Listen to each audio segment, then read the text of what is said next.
ஹalleluya. கொடான கொடி சோத்திரம் கர்த்தருக்கு கொடான கொடி சோத்திரம், உங்களுக்கும் கொடான கொடி சோத்திரம்.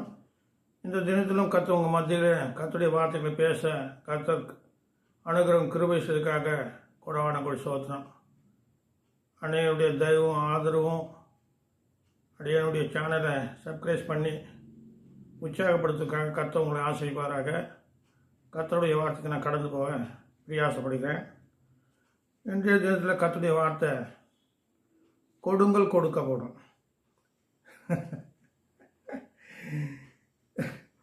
கொடுங்கள் கொடுக்கப்படும்.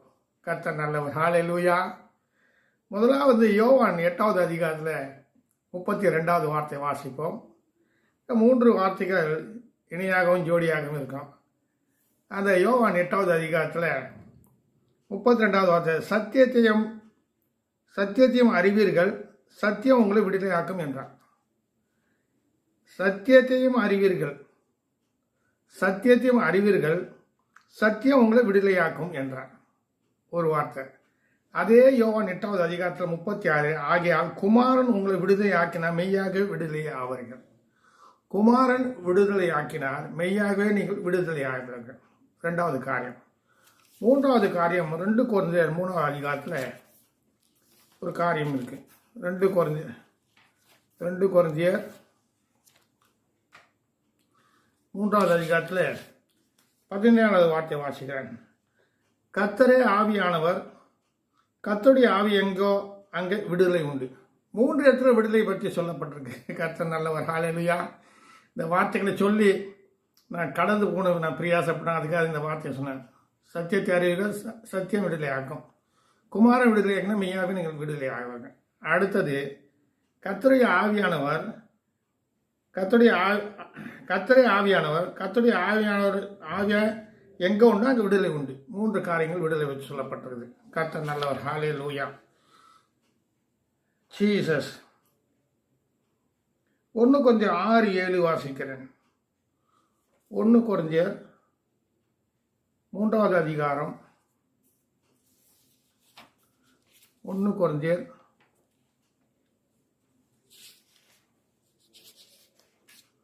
3வது அதிகாரம் 6-7. ஜீசஸ். 5-6-7 வாசிக்கிறேன். 1 கொரிந்தியர் 3வது அதிகாரம் 5-6-7 வாசிக்கிறேன். பவுல் யார்?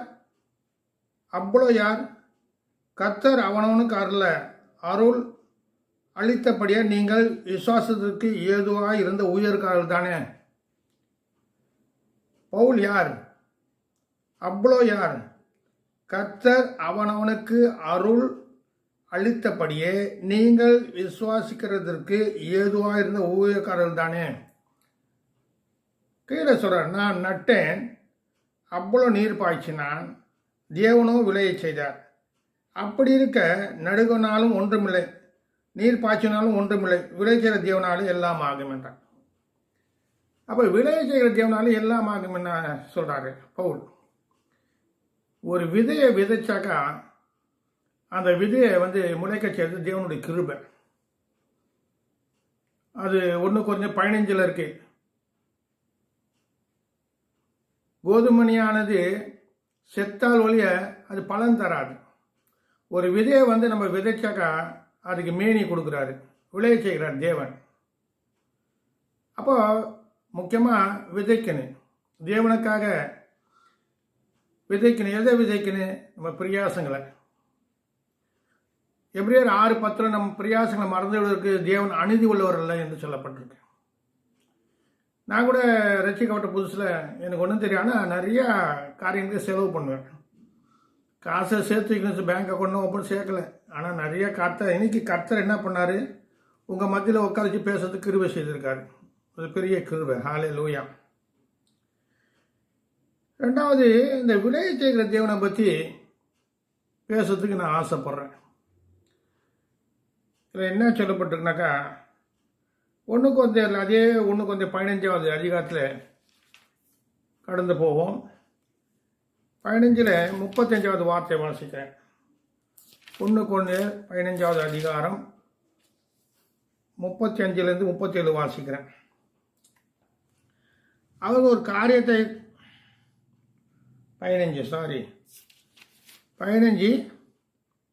35 வசனம் வாசிக்கிறேன். ஆகிலும் மரித்தோர் எப்படி எழுந்திருப்பார்கள், எப்படி சரீரத்தோடு வருவார் என்று ஒன்று சொல்வானாகில், புத்தியினனே, நீ விதைக்கிற விதை செத்தால் உயிர்ப்பிக்கப்பட மாட்டாதே. அப்போ புத்தியினனே சொல்றாரு, விசுவாசம் இல்லாதவனை பார்த்து பவுல் புத்தியினனே சொல்றாரு. அப்போ விளக்குறாரு 35, ஆகிலும் மரித்தோர் எப்படி எழுந்திருப்பார்கள் என்று சில பேர் கேட்குறாங்க. உயிர்த்தது எப்படியா இருக்கும்? கர்த்தர் உயிர்த்தெழுந்தால் நம்பதில்லை சில பேர். இப்போ 2வது ரகசிய வருகை இருக்குது, உயிர்த்தெழுதலாம் இருக்குது சொல்லிட்டு சொல்லப்பட்டிருக்கு. அது நம்பதில்லை சில பேர். ஏன்னாக்கா இடுக்கணு, நெருக்கம், மோசம், நாசம் எல்லாத்தையும் சிக்கொண்டு இருக்காங்க ஜனங்க. ஹல்லேலூயா. நாங்கள் மட்டும் வாங்கினு மற்றவங்க எப்படியா நாங்கள் பரலோகம் கூப்பிட்டு போகிறாங்களோ இல்லையா, சபையில் கூப்பிட்டு அவங்களுக்கு நல்லது செய்யறதுக்கு மனசு இல்லை இன்னைக்கு. சரி கொடுங்க, கர்த்தர் நல்லவர். அப்போது நீ விதைக்கும் போது இனி உண்டாகும் மேனியை விதையாமல் கோதுமை அல்லது மற்ற தானியனுடைய வெறும் விதையே விதைக்கிறார். வெறும் விதை தான் விதைக்கிறோம். அப்போ தேவன் அதற்கு தேவன் தமது சித்தத்தின்படியே மேனியை கொடுக்கிறார். விதை வகைகள் ஒவ்வொன்றுக்கும் அதற்கேற்ற மேனியை கொடுக்கிறார். நான் இது என்ன சொல்கிறேன், நம்ம விதைக்கிற தேவனுடைய ராஜ்யத்துக்கு விதைக்கணும்னு சொல்கிறேன். அநேக காரியங்கள் சொல்லிக்கினே போகலாம்.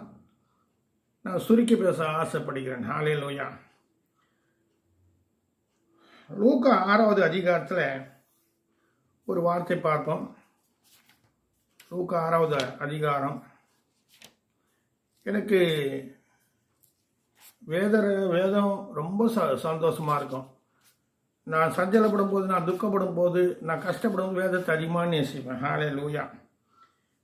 இதில் லூக்கா 6:38 ஒரு வார்த்தை இருக்குது. கொடுங்கள், அப்போது உங்களுக்கு கொடுக்கப்படும், அமுக்கி குலுக்கி சரிந்து வீழும்படி நன்றாய் அளந்து உங்கள் மடியில் போடுவார்கள், நீங்கள் எந்த அளவினால் அழைக்கிறீர்களோ அந்த அளவினால் உங்களுக்கு அளக்கப்படும் என்றார். ஆனால் இந்த வார்த்தைக்கும் மத்தேயு 7:7 சொல்கிற வார்த்தைக்கும் வித்தியாசம் இருக்குது. மத்தேயு 7:7 சொல்லப்பட்ட வார்த்தைக்கும் இங்கே சொல்லப்பட்ட வார்த்தைக்கும் கொஞ்சம் வித்தியாசம் இருக்கும். இங்கே பாருங்கள், கொடுங்கள் அப்போது உங்களுக்கு கொடுக்கப்படும்.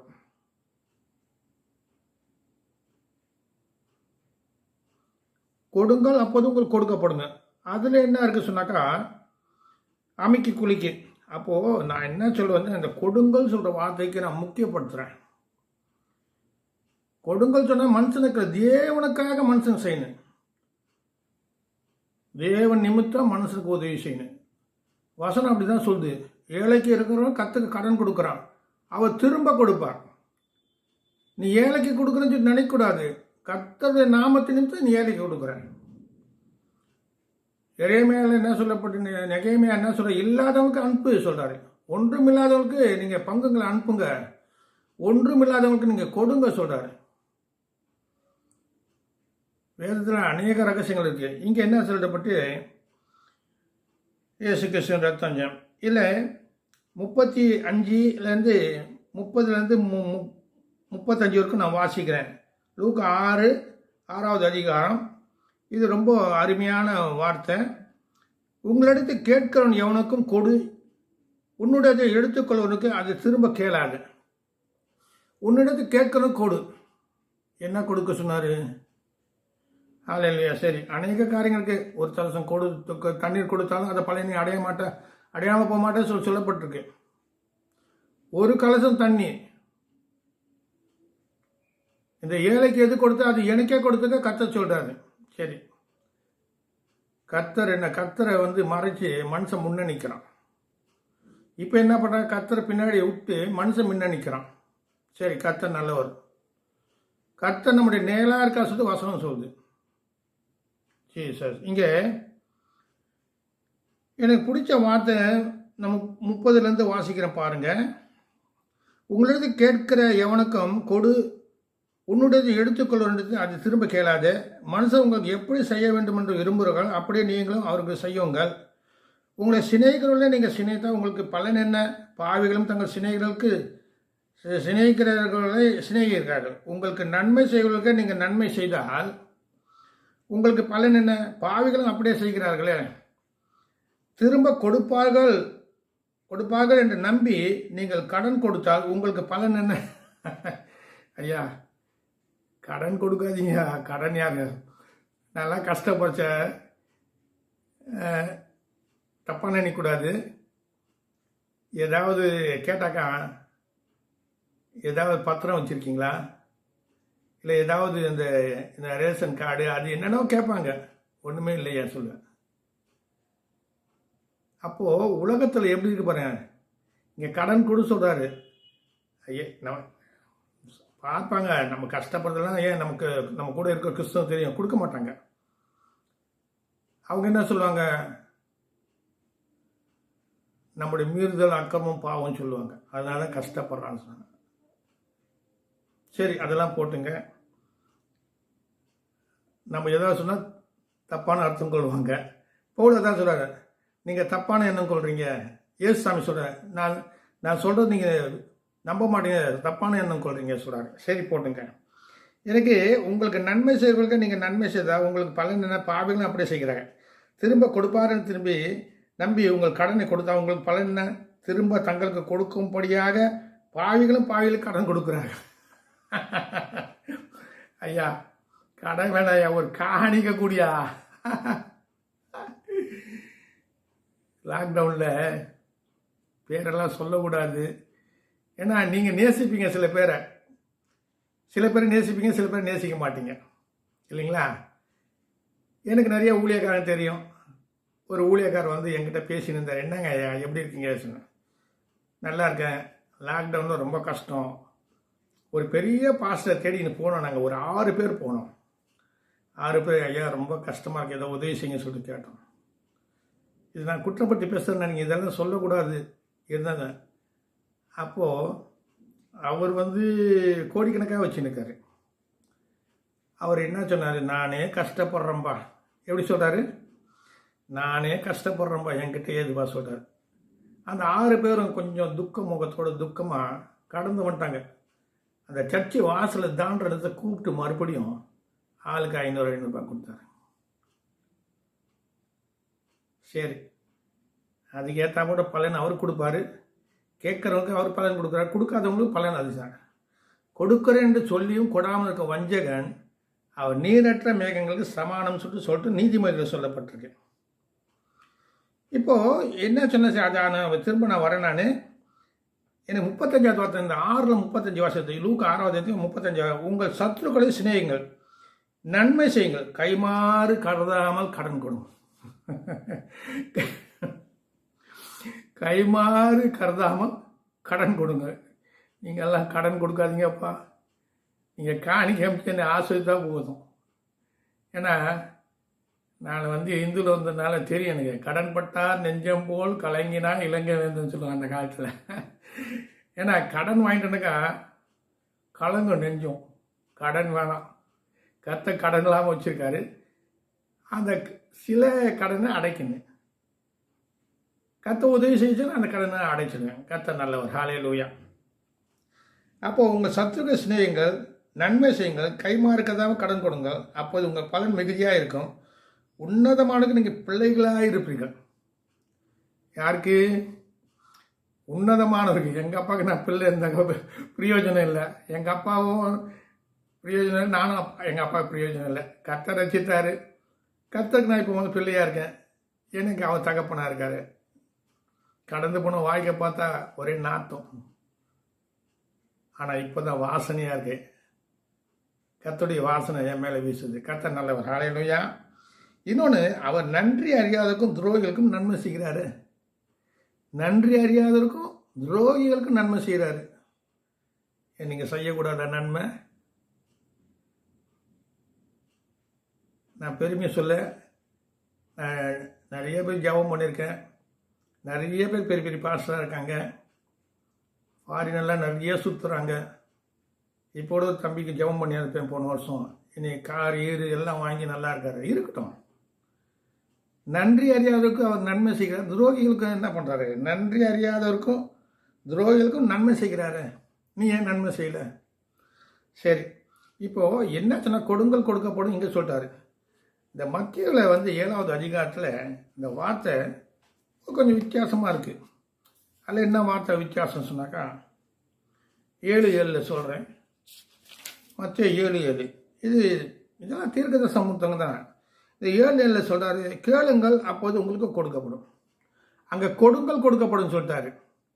இங்கே கேளுங்கள் அப்போது உங்களுக்கு கொடுக்கப்படும், அப்போது தட்டுங்கள் அப்போது கண்டடைகள், தேடுங்கள் அப்போது கண்டடைகள், தட்டுங்கள் அப்போது உங்களுக்கு திறக்கப்படும். ஏனென்றால் கேட்கிற எவனும் பெற்றுக்கொள்கிறான், தேடுகிறவன் கண்டடைகிறான், தட்டுகிறவனுக்கு திறக்கப்படும்.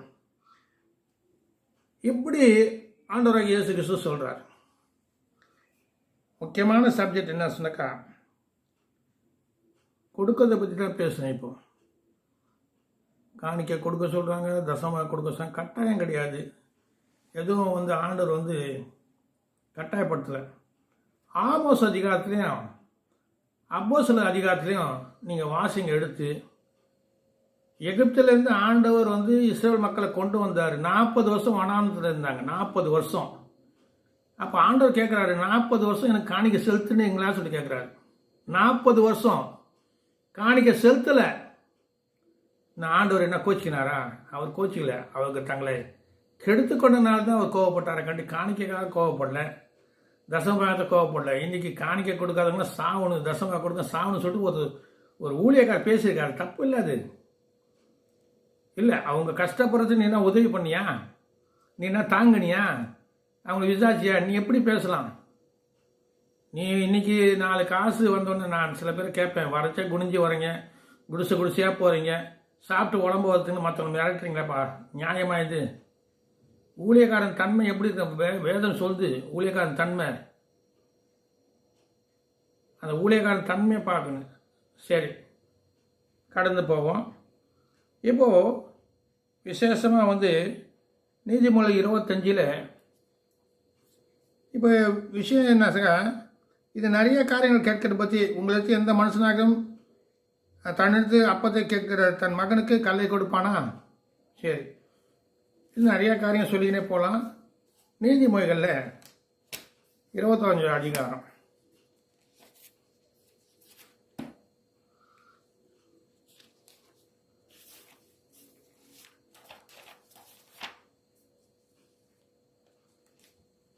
நீதிமொழிகள் 25:14 ஏற்கனவே சொன்னேன். கொடுப்பேன் என்று சொல்லியும் கொடாமல் இருக்க வஞ்சகன் மழையில்லாத மேகங்களுக்கும் காற்றுக்கும் சரி. கொடுக்கன்னு சொல்லி சொல்லக்கூடாது. முடிஞ்சால் கொடுங்க, இல்லைன்னா கம்முன்னு இருந்தோம். நான் கூட என்ன கேட்டாக்கா, பிச்சை கேட்டாக்கா நான் என்ன சொல்ல மாட்டேன். இருந்தால் கொடுப்பேன், இல்லைன்னா வாயை முடிக்குவேன். காணிக்க கூட சரி, இருந்தால் கொடுப்பேன், இல்லைன்னா வாயை முடிக்குவேன். அவங்கள போட்டு திட்டுறதோ பரிகாசம் பண்ண நமக்கு அந்த தேவையில்லாத காரியம். கர்த்தர் தான் அனுப்புவார் சில பேரை நம்ம சோதிக்கிறதுக்கு. அதுதான் சொல்லப்பட்டு அந்நியரை உபசரிங்க, அப்போ உங்களை அறியாமல் தேவதூதத்தை உபசரிப்பீங்கன்னு சொல்லிட்டு எபிரேயர் 13 இருக்கு. நீங்கள் தேவதூதத்துக்கு அறியாமல் நீங்கள் போசிப்பீங்க, தேவதூதம் கூட உங்களை சோதிப்பாங்க. சரி, கர்த்தர் நல்லவர். அதே நீதிமொழி 28:27 வாசிப்போம். 28:27.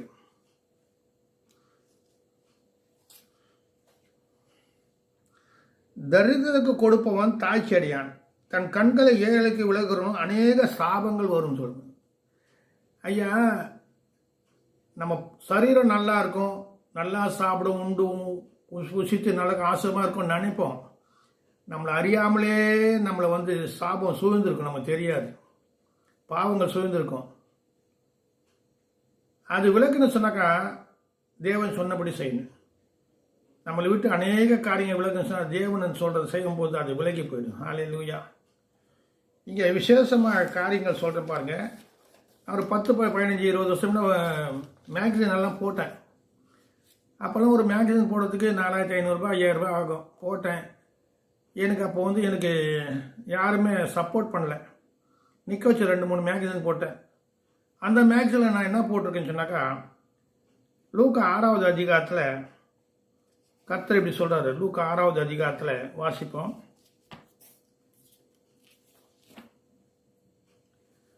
லூக்கா 6வது அதிகாரத்தில் மறுபடியும் லூக்கா 6வது அதிகாரத்தை நாங்கள் திருப்பிக் கொள்கிறேன். அதில் என்ன சொல்கிறார் சொன்னாக்கா 27வது வார்த்தை வாசிக்கிறேன் பாருங்கள். அந்த வார்த்தையில் 27 எனக்கு செவி கொடுக்கிற உங்களுக்கு நான் சொல்கிறேன், எனக்கு செவி கொடுக்கிற நான் உங்களுக்கு சொல்கிறேன், உங்கள் சத்துக்கிற சிநேகிகள் உங்களை பகைக்கிறவருக்கு நன்மை செய்யுங்கள். இதை நான் என்ன முக்கியப்படுத்துகிறேன், நான் சொல்கிறேன்னு சொல்கிற ஆண்டவர். இந்த நான் சொல்கிறேன்னு சொல்கிற அந்த செய்தியை நான் மேக்சினாக போட்டேன். அது 15 வருஷம் ஆயிடுச்சு. அதில் என்ன சொல்லப்பட்டிருந்தாக்கா, உங்களுக்கு தெரியும், மலை ஜபத்தில் ஆண்டவர் சொல்கிறாரு. இந்த மத்தியில் 5வது அதிகாரத்தில் மலை ஜபத்தில் சொல்கிறாரு. 5வது அதிகாரத்தில் பாருங்கள், 22வது வசனம். நான் உங்களுக்கு சொல்கிறேன், தன் சகோதரனையும் நியாயமில்லாமல் கோபித்துக் கொள்கிறேன், நியாயத்திற்புக்கு எதுவாக இருப்பான். அந்த வசனம் நிறைய படிக்க வேண்டியிருக்கு. நான் எங்கெங்கே நான் உங்களுக்கு சொல்கிறேன் சொன்னாக்கா 5வது அதிகம் மத்திய 5:22 இருக்கு. அடுத்தது 6:8 சொல்கிறார் பாருங்க. அடுத்த 2வது 5:27 நான் உங்களுக்கு சொல்கிறேன், ஒரு ஸ்திரீயை இச்சையோடு பாய்க்கிறவனும் தன் இருதயத்தை அவளோடு விபச்சாரம் செய்தாயிற்று. அந்த வசனம் நிறையா இருக்குது, நீங்கள் வீட்டில் வாசி தியானம் பண்ணுங்க. அடுத்தது 3வது காரியம் சொல்கிறார் 32 5:30 நான் உங்களுக்கு சொல்கிறேன், வேசிதன் முகாந்திரம் ஒழிய தன் மனைவியை தள்ளிவிடுகிறான் அவனை விபச்சாரம் செய்கிற பண்ணுகிறவனாக இருப்பான். அப்படி தள்ளிவிடுகிறவனை விவாகம் பண்ணுகிறவனும் விபச்சாரம் செய்வனாக இருப்பான். அப்புறம் 34வது வார்த்தை மத்திய 5வது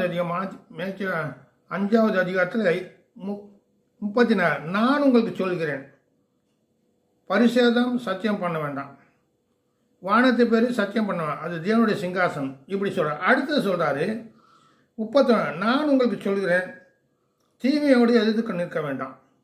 இப்போ நான் சொல்கிறேன் ஆண்டவர் சொல்கிறேன். அப்போது கொடுங்கள் கொடுக்கப்படும் சொல்கிறது மட்டும் தேவன் சொன்னதா இல்லை மனுஷன் சொன்னதா? பாவிக்கு கடன் கொடுக்குறானே, ஆயக்கார கடன் கொடுக்க உதவி செய்கிறானே. ஆனால் கிறிஸ்துவ மார்க்கத்தில் நிறைய உதவி செய்கிறாங்க, அது நமக்கு தெரிய மாட்டேன். யார் உதவி செய்ய நம்ம தேடின்னு போக முடியுமா? உதவி செஞ்சு எப்படி சொல்கிறேன்னு நான் சொல்கிறேன். அடுத்து கடைசியில் எனக்கு பிடிச்சது அந்த மத்திய 5வது அதிகாரத்தை 40 நான் உங்களுக்கு சொல்கிறேன், உங்கள் சத்துருக்களை சிநேகியுங்கள், உங்களை சபிக்கிறவர்களை ஆஸ்வதிங்கள், உங்களை பகைவர்களுக்கு நன்மை செய்யுங்கள், உங்களை நிந்தியவர்களுக்காகவும் உங்களை துன்பப்படுத்துவதற்காகவும் ஜபம் பண்ணுங்க. எவ்வளோ அருமையான வார்த்தைங்க. இந்த கொடுக்குங்கள் கொடுக்கப்படணும் சொல்கிறதுக்கு இவ்வளோ பெரிய டாப்பிக்கெல்லாம் இருக்குது. சரி, இப்படியாக சொல்கிறாரு ஆண்டவர். ஆயக்காரும் பாவிகளை பற்றி அங்கே பேசுகிறாரு. அவங்களெல்லாம் செய்கிறாங்களே, ஏன் நீங்கள் செய்யறதில்ல? தெரியும், ஒருத்தர் கஷ்டப்பட தெரியாதா? நல்ல சமாளின தெரியாதா? போகிற வழியில் எத்தனை பார்த்து போயிட்டாங்க, அவர் மாத்திரம் நின்று ஏன் செஞ்சார்? அவருக்கு தெரியுது. சரி, அடுத்து பாருங்க. இங்கே என்னாச்சுனாக்கா 19 நீதிமொழி 19 வாசிப்போம். எல்லாம் தெரிஞ்ச வார்த்தைகள் இருந்தாலும் எதுக்கு நான் சொல்கிறேன்னு சொல்லிட்டு கர்த்தர் அறிவார். நீதிமொழிகளில் 19வது அதிகாரத்தில் ஒரு வார்த்தை, எல்லாம் உங்களுக்கு தெரிஞ்ச வார்த்தை தான். ஜீசஸ் 19 சொல்லப்பட்ட வார்த்தை 17 ஏழைக்கு இறங்குறவன் கர்த்தருக்கு கடன் கொடுக்குறான், அவன் கொடுத்தது அவர் திரும்ப கொடுப்பான். சங்கீதம் 10 ஏழை கர்த்தருக்கு ஒப்பு கொடுக்குறான்னு சொல்லிட்டு இருக்கு. முதல்ல சபை வைக்கிறாங்க, மன்னிக்கணுங்க, நான் சபையை குறித்து குறை சொல்ல, பாசை கொடுத்து குறை சொல்ல, நடப்பு நான் ரட்சிக்கப்பட்ட அந்த நடப்பெல்லாம் பார்த்து நானும் கொஞ்சம் ரொம்ப என்ன சொல்கிறது அதுக்கு சஞ்சலப்பட்டேன். அதுக்கப்புறம் கர்த்தருக்குள்ள என்னை திடப்படுத்திக்கணும். தாவீது எப்படி தன்னை திடப்படுத்திக்கணும், அதே போல் திடப்படுத்திக்கணும். சரி, இது என்ன ஆக்சுவலாக எனக்கு ஆண்டவர் சொன்ன அப்போ வாசிக்கலாம் தெரிஞ்சுக்கினேன். அவர் சொன்னார், ஆண்டவரை கலையை பிடுங்கலாமா? பிடுங்காத, அது பிடுங்கும் போது பயிரும் பிடுங்கப்படும், கடைசி காலத்தில் கலையும் பயிரும் தனித்தனியாக பிரிச்சுக்கலாம்னு சொன்னார். அப்போ கடைசியில் வெளிப்படுத்த அந்நியம் செய்யணும், பாவம் செய்யணும், புண்ணியம் செய்யணும், நல்ல செய்யணும் விட்டார். அப்போ தான் பார்த்து இதெல்லாம் நடக்கும், பூமியில் எல்லாமே நடக்கும். அந்த வயலேருந்து நம்ம கர்த்தருடைய வயலில் போகணும், அவ்வளோதான் ரகசியம். இப்போ ஏழைக்கு இறங்குறவன் கர்த்தருக்கு கடன் கொடுக்குறான். அவன் கொடுத்ததை அவர் திரும்ப கொடுப்பார். என்னங்க பரிகாசம் பண்ணுற போல இருந்தாலும் வார்த்தை உண்மை தானே. நம்ப முடியாத வார்த்தை தான், நம்பி தானே ஆகணும். ஆமாங்க, நான் நிறைய விதைச்சேன், இப்போ அறுக்கிறேன். ஆண்டவர்கிட்ட சொன்னேன், வருமானம் 10 ஆண்டவர் சொன்னேன். சில பேருக்கு ஆங்கில ஞானம் இருக்கனால உங்கள் பிரச்சனைலாம் இங்கிலீஷில் பேசி நிறைய பேர்கிட்ட போகிறாங்க. நமக்கு அந்த ஆங்கில ஞானம் கிடையாது. ஆனால் வேத ஞானம் கொடுத்தாரு கர்த்தர் நல்லவர். இன்னும் சில காலங்களில் நிறைய மாடிவை அந்த என்ன கம்யூனிகேஷனில் நான் தமிழை பேசுறது இப்போ சில சர்ச்சில் தமிழில் பேசுறது மெசேஜ் இங்கிலீஷில் பேச 10 பாஷையில் ட்ரான்ஸ்லேட் பண்ணுறாங்க. காதில் ஃபோன் வச்சுக்கிறாங்க. தெலுங்கு பேசினா தெலுங்கில் நம்ம தமிழ் பேச தெலுங்கு அவங்களுக்கு கேட்கும். இன்னொருத்தருக்கு ஹிந்தி சொன்னால் ஹிந்தியில் கேட்கும். இங்கிலீஷ்னா இங்கிலீஷு, கன்னடா சொன்னால் கன்னடா. அது போல் ட்ரான்ஸ்லேட் பண்ணுறது வச்சுருக்காங்க. கர்த்தர் நல்லவர். ஹல்லேலூயா. ஏழை கர்த்தருக்கு ஒப்புவிக்கிறான். இந்த சபையெல்லாம் வச்சு முதல்ல ஏழை தான் வருவாங்க. ஏழை ரொம்ப ஏழைங்க வருவாங்க. அவங்க என்ன பண்ணுவாங்க, அந்த சபையை தாங்குவாங்க, பாசை தாங்குவாங்க. எல்லாம் தாங்கி கொஞ்சம் வளர்ந்தோடனே பணக்காரங்க ஆதிக்கம் வந்துடும். பணக்காரன் டாமினேட் பண்ணிவிடுவாங்க. அப்போ ஏழை கிட்ட போக முடியாது. ஒரு டாமினேட் நடக்கும். எல்லாத்தையும் அப்படி தான் நடக்குது. ஆனால் கர்த்தர் பாருங்க, நம்மோட தான் இருக்காரு. ஏழையோட தான் இருக்கார் கர்த்தர். ஹல்லேலூயா. ஐஸ்வர்யான்களை என்னாது இருக்கிற கர்த்தர். ஐஸ்வர்யான்களை என்னது ஐஸ்வர்யம் என்ன? ஆனால் கர்த்தர் நம்மளை நினைக்கிறாரு. யோபுல சொல்ற ஐஸ்வர்யம் என்னாது இருக்கிற கர்த்தர். சரி, நல்லது. அடுத்தது பாருங்க, லூக்கா 11வது அதிகாரத்தில் ஒரு வார்த்தை பார்ப்போம். சரி, அதுக்கு முன்னே ஒரு சின்ன நடுவில் இந்த வசந்தத்துக்கு முன்னே ஒரு காரியம் சொல்லாருன்னு. அமெரிக்காவில் ஓவரால் ராபர்ட் சொல்லிட்டு இருந்தார். உங்களுக்கு தெரியும், நிறைய பேருக்கு பெரிய ஊழியக்காரர். அந்த ஓவரால் ராபர்ட்ஸுடைய சில காரியங்கள் நான் கேள்விப்பட்டு சில சகோதரர் மூலமாக நான் பேசுவேன். இந்த ஊழியக்காரங்க பேசுனதை அந்த கேள்விப்பட்டு அந்த வாசிக்கும் போது அந்த காரியம் எனக்கு ரொம்ப பிடிச்சது. ஓவரால் ராபர்ட்ஸ் அவருடைய ஊழியம் பெரிய ஊழியம் வளர்ந்தது. அப்போ ஒரு நாள் ஓவரால் ராபர்ட்ஸ் இன்னொருத்தருடைய காரில் வேறு இடத்துக்கு போகிற நேரத்தில் இன்னொரு பிரதருடைய காரில் ஒரு கொஞ்சம் பல மைல்கள் போக வேண்டியது. அந்த காரில் போச்சு. அந்த காரில் இருக்கிற அந்த முதலாளி அவர் சின்னதை கேட்டார், இவ்வளோ சத்தியம் பேசுங்க, நிறைய சத்தியங்கள் பேசுங்க, நிறைய பேர் ரசிக்கப்படுறாங்க, நிறைய ஆசை வந்திருக்கு, இவ்வளோ சத்தியத்தில் உங்களுக்கு பிடிச்ச சத்தியம் எது சொல்லி கேட்டார். நீங்கள் எந்த சத்தியத்தை ரொம்ப யூஸ் பண்ணுறீங்கன்னு சொல்லி கேட்டாக்கா அவர் சொன்னார், கொடுங்கள் கொடுக்கப்படும். அந்த சத்தியத்தில் நான் ரொம்ப லைக் பண்ணுறேன். விதை ஒரு நாளும் போடுற விதை, கர்த்தருக்காக போடுற விதை ஒரு நாளும் மலட்டுத்தன்மை ஆகாது. ஜெபம் மலட்டுத்தன்மை ஆகாது. கொடுக்கறது என்னைக்கும் திரும்பி வராமல் இருக்காது, முளைக்கும்.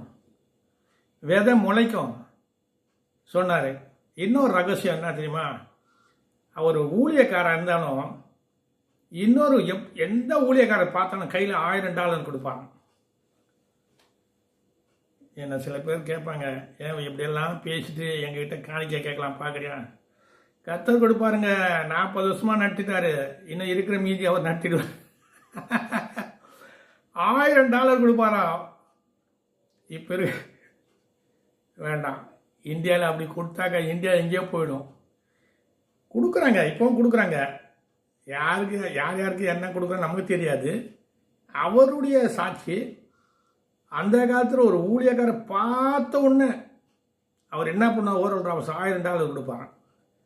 அவன் நல்ல ஊழியக்காரன், கெட்ட ஊழியக்காரன், சின்ன ஊழியக்காரன், பெரிய அந்த அடிப்படை கிடையாது. ஊழியக்காரன் சொன்னாக்கா $1000 கொடுப்பான். அப்போ கொஞ்சம் வருஷம்னா 55 இருந்தது டாலரு, இப்போ 80. அப்போ 55,000, இப்போ 80,000 ரூபாய். கர்த்தர் எவ்வளோ நல்லவர். நான் ஒரு நாள் சொல்லக்கூடாது, ஒரு நாள் கேக்க நகர் போகிறேன். பாஸ்டர் பேரெல்லாம் வேணாம். சரி, போகிற வழியில் ஒரு பாஸ்டர் ஜெபம் பண்ண ஒரு 100 ரூபாய் கொடுப்பார், பெட்ரோல் போட்டு போனாக்கா ஜெபம் பண்ணி அனுப்பிச்சிட்டார். அநேகத்தில் அப்படி தான் இன்னொரு பாஸ்டர் வீட்டில் ஒரு அப்போ ரொம்ப நெருக்கடி, கர்த்தருக்குள்ளே வரைச்சி ஒன்றுமே தெரியல. சரி இப்போ நின்னாக்கா பேசவே மாட்டேன்னு சொல்கிறாங்க. அவங்க என்ன பண்ணுறாங்க சொன்னாக்கா மதிக்கிறதில்ல. அவங்க மேலே போயிட்ட உடனே என்ன பண்ணுறாங்க, கீழே பார்க்கறதில்ல. அது சரி, கர்த்தர் நல்லவர். ஆனால் இதெல்லாம் நினச்சி பார்த்து தேவன்கிட்ட முறையிட்டு அழுது ஜெபம் பண்ணி இப்போ நான் உட்காந்துருக்கேன். கர்த்தர் நல்லவர். $1000 கொடுப்பாராம். நீங்களும் கொடுங்க, சேர்த்து வைக்காதீங்க, தேவனுடைய பிள்ளைங்களுக்கு கொடுங்க. எவ்வளோ ஊழியக்கார, நான் திரும்ப எவ்வளோ ஊழியக்கார கஷ்டப்படுறாங்க. வீட்டு வாடகை கொடுக்க முடியாமல், பிள்ளைங்க படிக்க வைக்காமல், பிள்ளைங்க கல்யாணம் பண்ண முடியாமல். உங்ககிட்ட கர்த்தர் கொடுக்க தான் கொடுக்குறாரு, ஒளிச்சு வைக்கிறதுக்காக, சொத்து சேர்க்கறதுக்காக, இல்லை நிறைய 2-3 பங்களா வாங்கி போடுறதுக்காக. நான் நிறைய வேலை செய்திருக்கேன்.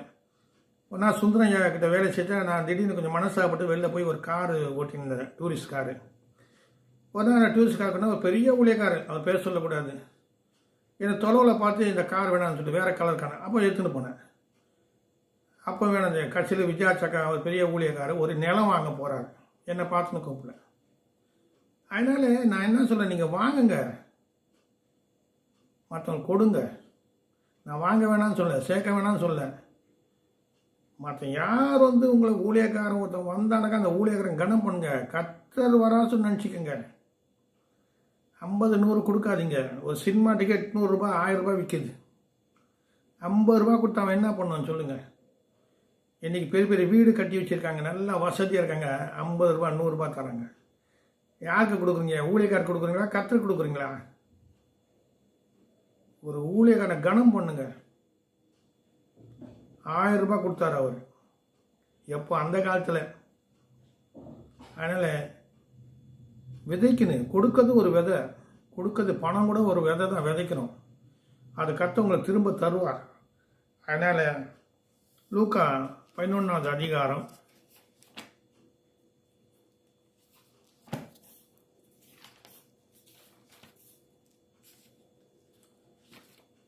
லூக்கா 11வது அதிகாரம் 9-10 வாசிக்கிறேன்.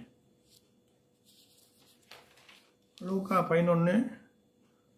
மேலும் நான் உங்களுக்கு சொல்கிறது கேளுங்கள், அப்போது உங்களுக்கு கொடுக்கப்படும். தேடுங்கள், அப்போது கண்டடிகள். தட்டுங்கள், அப்போது உங்களுக்கு திறக்கப்படும். ஏனென்றால் கேட்கிற எவனும் பெற்றுக்கொள்கிறான், தேடுகிறவன் கண்டடிக்கிறான், தட்டுனுக்கு திறக்கப்படும். இங்கே அதே தான் இந்த 7வது மற்ற 7:7க்கு இந்த வார்த்தைக்கு ஒத்து போகுது. ஆனால் லூக்கா 6:38 ஒத்து போகல. அது வித்தியாசமாக இருக்கு. கொடுங்கள் கொடுக்கப்படும் அங்கே இருக்குது, இங்கே கேளுங்கள் கொடுக்கப்படும் சொல்லப்பட்டிருக்கு. அப்போ 2 வார்த்தையும் கடைப்பிடிக்குது. ஆண்டவர்கிட்ட போய் சொன்னாங்க, ஐயா உங்கள் சீசனுக்கு வழி செலுத்துறதுங்கன்னா ராஜா கூட பிள்ளை எப்படி வழி செலுத்துவாங்க? இருந்தாலும் ஒரு நாணயத்தை கொண்டா சொல்கிறாரு. அந்த நாணயத்தை காட்டு சொல்லி இந்த பக்கம் யார் சொல்லு, இது ராணியோடையது, இது அது தேவனுடையது, தேவனுக்கும் ராணியோடையது, ராணியம் கொடுத்து சொன்னான். தேவனுக்கு கொடுத்துரு, ராணியனுக்கு கொடுத்துரு. அப்போ ஊழியக்காரர் கொடுக்க கொடு, தேவனுக்கு கொடுக்க கொடு, தேவனுக்கும் கொடு, ஊழியக்காரன் கொடு. தேவன் தானே ஊழியக்காரர் ஏற்படுத்தியிருக்காரு. ஆனால் கொடுக்க கற்றுக்குங்க. பரலோகத்தை சேமிக்கத்தான் கொடுக்குது. நிறைய காரியங்கள் சொல்லிட்டு போகலாம். லூக்கா 12 இருக்கு. நிலம் விளைஞ்சது, அவன் தன் ஆத்மா பார்த்து சொல்கிறான், கலைஞெல்லாம் இழிச்சு பெரிய கலைஞன்னு நான் சேர்த்து வச்சு ஆத்மா நீ உண்டு பூச்சி சுகமாக சொல்லுவேன்னு சொன்னேன். ஆண்டு சொன்னேன், ஏப்பா இன்னைக்கு ராத்திரி உன் உயிர் எடுத்துக்கொள்ள போகுதுப்பா நாளைக்கு. அப்போ என்ன சொன்னி, பரலோகத்தில் சேர்த்து வைக்காம அந்த வார்த்தை சொல்லி பாருங்க. இந்த பக்கத்தில் இருக்க அந்த பேரை அது சொல்கிறாரு ஆண்டவர், தேவனத்தை ஐஸ்வர்யமாக இராமல் தனக்காக பொக்குஷங்களை சேர்த்து வைக்க இப்படியே இருக்கிறான். லூக்கா 12:21. அந்த 12:21 லூக்கா 12வது 14லேருந்து நீங்கள் 21 வாசிங்க. அவன் சொல்கிறான், நான் ஒன்று செய்வேன். அப்போது பாருங்க, பின்பு அவர்கள் நோக்கி பொருளாசை குறித்து எச்சரிக்கையா இருங்க. ஏனெனில் ஒருவனுக்கு எவ்வளவு திரளான ஆசை இருந்தாலும் அது அவனுக்கு ஜீவன் இல்லை. ஆண்டவர் நமக்கு ப்ராமிஸ் பண்ணுங்க, ஜீவன் கொடுக்குறேன்னு சொல்லியிருக்காரு. யார் கொடுப்பாங்க ஜீவனு? அவர் நமக்காக ஜீவன் கொடுக்குறாரு. பொருளாசை குறித்து சொல்லிட்டாரு. அல்லாமல் ஒரு ஓமை அவருக்கு சொன்னார். ஐஸ்வரமுள்ள ஒருவன் நிலம் நன்றாய் விளைந்தது. அப்போது அவன், நான் என்ன செய்வேன்? என் தானியங்களாக சேர்த்து வைக்கிறதுக்கு இடமில்லையே. நான் ஒன்று செய்வேன், என் களஞ்சியங்களை இடித்து பெரிதாக்கி கட்டி எனக்கு விளைந்த தானியத்தையும் என் பொருளையும் அங்கே சேர்த்து வைத்து, பின்பு ஆத்மாவை உனக்காக அநேக வருஷங்கள் அநேக பொருட்கள் சேர்த்து வைக்கப்பட்டிருக்கிறது. நீ இளைப்பாரி புசித்து குடித்து பூரிப்பாயிரு என்று என் ஆத்மாவோடு சொல்வேன் என்று தனக்குள்ளே சிந்தித்து சொல்லிக்கொண்டான். தனக்குள்ளே சொல்லிக்கிறாங்க சில பேர். அப்போது தேவனை நோக்கி, மதிகடனே, உன் ஆத்மா உன்னிடத்திலிருந்து இந்த ராத்திரிலே எடுத்துக்கொள்ளப்படும். அப்போது நீ சேகரித்து யாருடையதாகும் என்றார். தேவனத்தை ஐஸ்வரமாய் இராமல் தனக்காக பொக்கிஷங்களை சேர்த்து வைக்கிறேன், இப்படியே இருக்கிறான் என்றார். கர்த்தர் நல்லவர். கொடுங்க, தேவனுக்காக கொடுங்க, ஏழைங்களுக்கு கொடுங்க, தரித்திரம் கொடுங்க. கர்த்தர் வருக வருக வருக வருக சமீபம் சொல்லிட்டு சேர்க்காதீங்க. கர்த்தர் உங்களை ஆசைப்பாராங்க. ஆமென்.